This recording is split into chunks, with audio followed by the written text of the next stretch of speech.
ये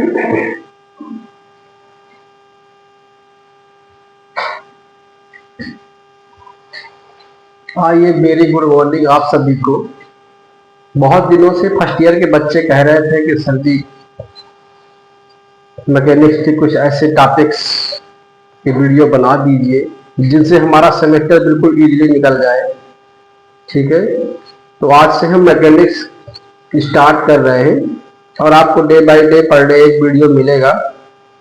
उन्हीं क्वेश्चंस को, उन्हीं टॉपिक को आपके सामने रखेंगे जो मैकेनिक्स की बिल्कुल निचोड़ है। ठीक है, तो आपको इससे बाहर कुछ नहीं पढ़ना है, 100% पेपर फंसवा देंगे यहीं से। ठीक है, आइए ज्यादा से ज्यादा अपने दोस्तों के पास वीडियो शेयर करते रहिएगा और ज्यादा से ज्यादा बच्चों को चैनल सब्सक्राइब करवाइए जिससे ज्यादा से ज्यादा बच्चे इसका फायदा उठा सके। आइए एक इम्पोर्टेंट, बहुत इम्पोर्टेंट आपका टॉपिक है, अक्सर पेपर में अब पूछे जाने वाला है।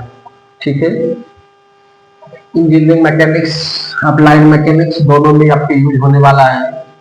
Classification of system of forces. ठीक है, आपको ये डेफिनेशन तो पढ़ाई गई होगी, फोर्स क्या होता है। फोर्स यदि किसी के नॉलेज में बात ना हो तो सुन लीजिए। फोर्स एक ऐसा पुल और पुश है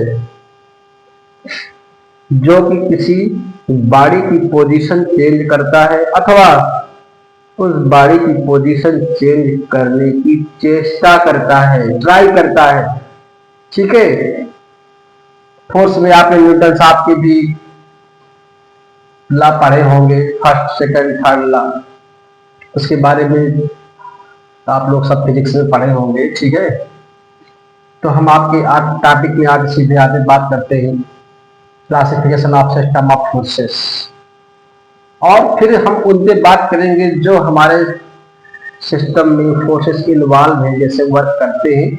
ठीक है, तो उसकी बात करेंगे। फोर्स सिस्टम में देखिए दो प्रकार के आपको फोर्स मिलेंगे, आपको कोप्लेनर और नॉन कोप्लेनर। कोप्लेनर में समझ जाइए एक ही प्लेन में, प्लेन एक ही होगा, डायरेक्शन पॉइंट लगा इधर उधर अलग हो सकता है, लेकिन नॉन कोप्लेनर फोर्सेस प्लेन पे होंगे ही नहीं। ठीक है, तो इनकी बात करते हैं। कोप्लेनर में देखिए आपके कौन कौन से आते हैं। कोलिनियर आता है, कॉन्करेंट आता है, पैरेलल आता है और नॉन कॉन्करेंट, नॉन पैरेलल आते हैं। ठीक है, नॉन कोप्लेनर में कौन कौन से आते हैं, इसमें भी आपके कॉन्करेंट आते हैं। ये कोलिनियर नहीं आता, ये बात याद रखिएगा। प्लेन सेम नहीं होगा, लीनियर हो ही नहीं सकते, वो आपके कॉन्करेंट आएगा, पैरेलल आएगा, नॉन कॉन्करेंट, नॉन पैरेलल आएगा। ठीक है, फिर वो हम बात करते हैं जो कि हमारे सिस्टम पे इन्वॉल्व है। तो कोप्लेनर की बात करते हैं। पहले आपके पेपर में पूछेगा classify system of forces and explain force system which involve in system. ठीक है, तो पहले कोलिनियर की बात करते हैं। को means same, linear means line. ठीक है, तो कोलिनियर के लिए देखिए ये डायग्राम आपका दिखाया गया है, ये 1 नंबर पे आपका जो डायग्राम दिखाया गया है ये। ठीक है, ये 1 नंबर पे जो डायग्राम दिखाया गया है, ये फोर्सेस, कई सारे फोर्स लगे हैं, आपको 3 दिखाए गए हैं, यहाँ पे डाट डाट डाट हमने दिखा दिया है। देखो F1, F2 एंड F3 का जो लाइन ऑफ एक्शन है सेम है, और प्लेन देखिए सेम है क्योंकि कोप्लेनर हम पढ़ ही रहे हैं। F1, F2, F3 का लाइन ऑफ एक्शन सेम है। ठीक है, तो जब number of forces same line of action पे वर्क कर रहे हो और सेम प्लेन पे वर्क कर रहे हो तो कोप्लेनर कोलिनियर फोर्सेस सिस्टम होता है। ठीक है, फोर्स सिस्टम। ठीक है, आगे बात करते हैं कॉन्करेंट। कॉन्करेंट मीन्स एक किसी बिंदु से होकर पास हो रहे हो, कॉमन बिंदु हो। ठीक है, बस कॉमन बिंदु हो, कंसंट्रेट मान समझ जाइए, कंसंट्रेट समझ जाइए कि कॉमन बिंदु पे फोकस करें। ठीक है, ये आपका दूसरे का डायग्राम दिखाया गया, आपको डायग्राम से ही एक्सप्लेन करना है, रट्टा नहीं मारना है। इंजीनियरिंग सब्जेक्ट से सारे टेक्निक से पढ़े जाते हैं। ठीक है, ये सेकंड का डायग्राम है। ये देखिए कोई ओरिजिन पॉइंट है, यहाँ पे आपको ओरिजिनेट होने वाले F1, F2 और F3 है। ठीक है, number of forces passing through common point. ठीक है, वहां पर क्या होता है, कॉन्करेंट फोर्स सिस्टम होता है। आगे बात करते हैं पैरेलल कोप्लेनर की बात कर रहे हैं। प्लेन सबका कॉमन है, ये प्लेन है, ये प्लेन है। ठीक है, ये थर्ड नंबर की बात करते हैं पैरेलल की। ये थर्ड नंबर पैरेलल की बात कर रहे हैं।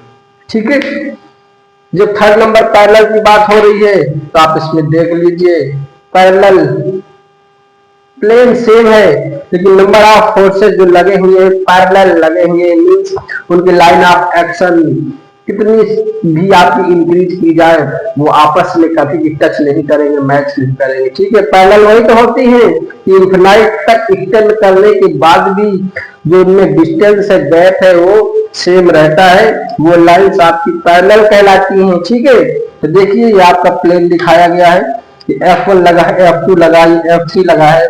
इनको आप कितना भी आगे पीछे एक्सटेंड कीजिए ये आपस में कभी मिलेंगे नहीं। ठीक है, तो ये आपका पैरेलल कोप्लेनर फोर्स सिस्टम हो गया। ठीक है, फिर नॉन कॉन्करेंट नॉन पैरेलल।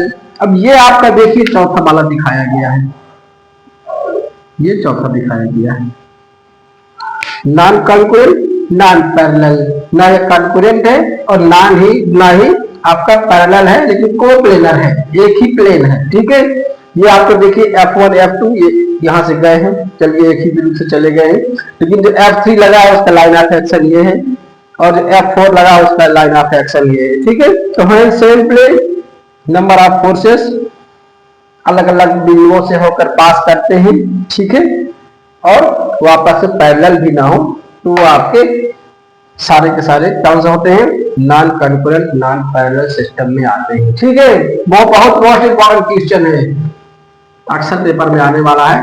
आपको मान के चलो ज्यादा से ज्यादा हम 20 से 25 क्वेश्चन पढ़ाएंगे, उस 20 से 25 क्वेश्चन में सारा का सारा फ्रिक्शन वाला। ठीक है, और उसके बाद से आपकी logging means free body diagram वाले, और उसके बाद से आपका पैरेललोग्राम वाले। ठीक है, ये सारे न्यूमेरिकल और सेंटर ऑफ ग्रेविटी ये सारे न्यूमेरिकल आपके हम कंप्लीट करवा देंगे, सेंटर ऑफ ग्रेविटी सेंट्रॉइड। ठीक है, तो अब उनमें पढ़ना जो हम पढ़ा रहे हैं बाकी की कहानी पे आप खाली रही पे ध्यान दीजिए, नहीं तो आप इस सेमेस्टर के लिए और उस मैकेनिक्स की निचोड़ के लिए इतना पर्याप्त रहेगा टॉपिक। ठीक है, देखिए बात करते हैं आगे, थोड़ा सा बात कर लेते हैं। ये आपके फोर्स सिस्टम की बात हो गई, आइए बात करते हैं अब इक्विलिब्रियम इक्वेशन कितनी होती है, क्योंकि आगे आपको हम इक्विलिब्रियम इक्वेशन के कॉन्सेप्ट पे आपको सवाल पढ़ाएंगे फ्री बॉडी डायग्राम से। कुछ बेसिक है चल रहा है। ठीक है, बेसिक की बात करते हैं, बेसिक की। तो अगर मैकेनिक्स में आपको बेसिक बताएं तो पहले आपको देखना होता है टाइप्स ऑफ लोड के बारे में बात की जाती है, टाइप्स ऑफ लोड। ठीक है, तो आपके देखिए अगर लोड की बात करें तो एक आपका ए नंबर पे होता है पॉइंट लोड, क्या होता है, पॉइंट लोड होता है। बी नंबर में होता है यूडीएल, यूडीएल क्या कहते हैं, यूनिफॉर्मली डिस्ट्रीब्यूटेड लोड। और सी नंबर में होता है यूबीएल। हो सकता है आपके सिलेबस में ये यूबीएल ना हो, लेकिन हम इंजीनियरिंग मैकेनिक्स को भी साथ में कवर कर रहे हैं। ठीक है, तो उस पर हमें बात करना पड़ेगा। पॉइंट लोड, जब किसी पॉइंट पे आके कोई लोड कंसंट्रेट कर रहा हो तो पॉइंट लोड होता है। यूडीएल के बारे में बात करते हैं, ये कोई आपका बीम का सेक्शन है, इस पे यू आपका लोड दिखाई दे रहा हो W, ठीक है, पर मीटर। ये एग्जांपल जैसे भी स्लैब समझिए, स्लैब छत होती है, छत, तो छत के 1 मीटर पर मीटर में हमेशा होता है, याद रखिएगा पर मीटर में। 1 मीटर का जितना वजन होगा उतना वजन अगले मीटर का भी होगा, उतना वजन अगले मीटर का भी होगा। ठीक है, तो आपको ये पर मीटर में पढ़ा जाता है यूडीएल। और यूडीएल जो आपका होता है ये आपका यूज डिफाइंड है यूनिफॉर्मली वैरी कर रहा है ना, देखिए एक समान से वैरी कर रहा है, ये वैरी कर रहा है, ये वैरी कर रहा है, ठीक है। तो ये आपका इसका एरिया निकालने के बाद इसका लोड आता है, इसका टोटल लोड आपका ये W/L से आता है, ठीक है। तो ये आपका W/L दिखाई जाती है, ठीक है। ये आपके टाइप्स ऑफ लोड आते हैं। इक्विलिब्रियम इक्वेशन कौन कौन सी होती है? इक्विलिब्रियम इक्वेशंस 3 इक्वेशन होती है, याद रखिएगा, इनमें से पूरे सवाल लग जाएंगे। Summation of fx equal to 0, summation of fy equal to 0, and third है summation of moment about point is equal to 0। ये 3 आपकी इक्विलिब्रियम इक्वेशन होती है, ठीक है।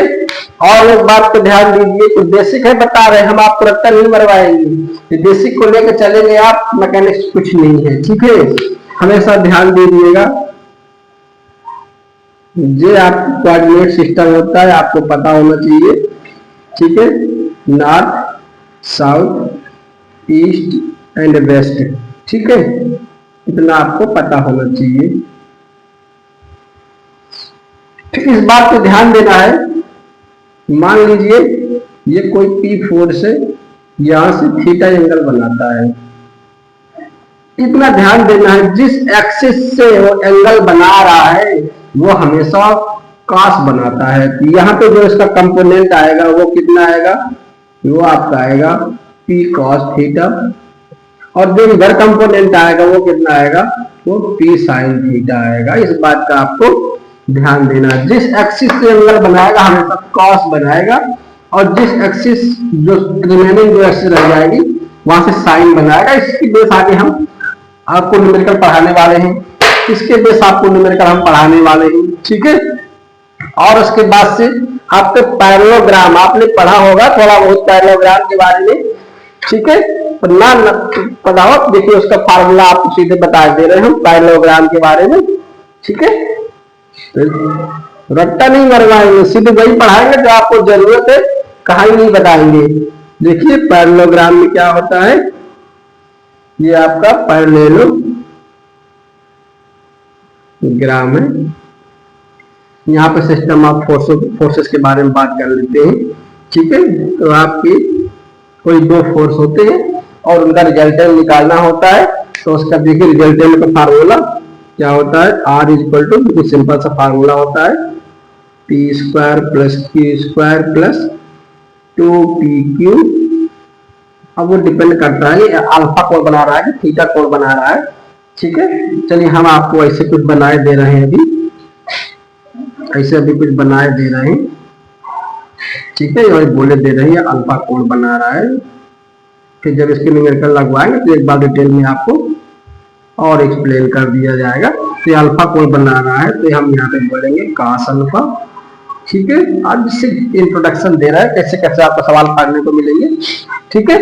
फिर उसके बाद से आपका मान लीजिए रिजल्टेंट कुछ यहाँ से जा रहा होगा, मान लो कुछ रिजल्टेंट जा रहा होगा, तो रिजल्टेंट वाला हम थीटा बोले दे रहे हैं, ठीक है। ये R है, तो R के लिए क्या फार्मूला को क्या कहते हैं, हाँ, tan थीटा इक्वल टू क्या हो जाएगा, ये tan थीटा इक्वल टू आपका फार्मूला आता है, याद रखिएगा, Q sin alpha, Q sin alpha अपन, यह फार्मूला निकल के आपके आता है P plus Q cos alpha, ठीक है। अभी के लिए बेसिक ये देख लीजिए, बाकी इसका डेरिवेशन आपको करवा दिया जाएगा, ठीक है। तो इस बेसिस पे आपको न्यूमेरिकल हम आपको पढ़वाएंगे, ठीक है। और उसके बाद से एक आपकी लामी थ्योरम होती है, लामी थ्योरम के बेस पे आपको भी न्यूमेरिकल पढ़ाया जाएगा, ठीक है। देखिए लामी थ्योरम आपको बताए दे रहे हैं, ये लामी की आपकी थ्योरम होती है, सिंपल सी थ्योरम है, इतनी सी बात याद रखना है। लामी प्रमेय यहाँ पे लिखे दे रहे हैं, लामी थ्योरम, लामी थ्योरम, इनको सबको याद रखना है क्योंकि हम इसके बेस पे आपको न्यूमेरिकल लगवाने वाले हैं, ठीक है। लामी थ्योरम कहाँ पे यूज होती है, जब आपके 3 कोप्लेनर कांकुरेंट फोर्सेस होते हैं, वहीं पर आपकी लामी थ्योरम यूज होती है।